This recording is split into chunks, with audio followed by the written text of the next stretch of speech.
The 110-story World Trade Center towers were designed to withstand the impact of a commercial jetliner. Yet within 2 hours of the attacks, both collapse. So why did the Twin Towers fail so disastrously and so quickly?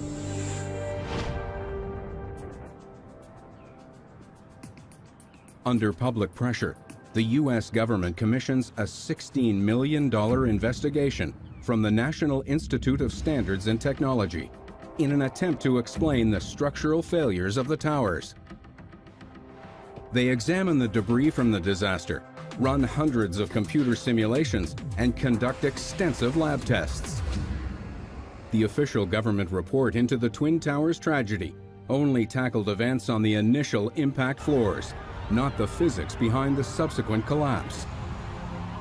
It left the field wide open for conspiracy theorists who point to the unexpectedly rapid collapse amid reports of explosions.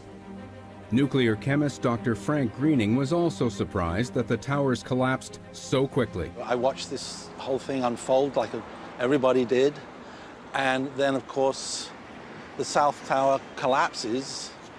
The top section just crushes the lower section. A little later the North Tower does the same thing, and I'm just shocked, horrified, and I say to myself, how could this happen?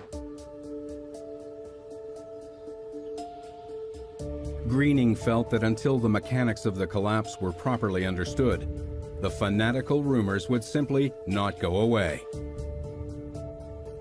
He decided to calculate whether the towers would collapse under their own weight, without the need for explosives. First thing I felt needed to be cleared up was, could the building collapse the way we saw it, or did it actually need help from explosives, as some people were suggesting? I really threw myself into 9/11 research, and I decided I wanted to apply science, physics to studying this problem. I set up a computer program based on momentum transfer to look at each impact of each floor. Greening's momentum transfer program calculated the weight of the buildings above the impact floors. He discovered that if one floor failed, the weight of the higher floors would cause each floor below to give way exactly as seen. As the impacts were on different floors, the simulation would need to account for the differing mass above each. There were 15 floors above the impact point in the North Tower, and 22 floors above the South Tower.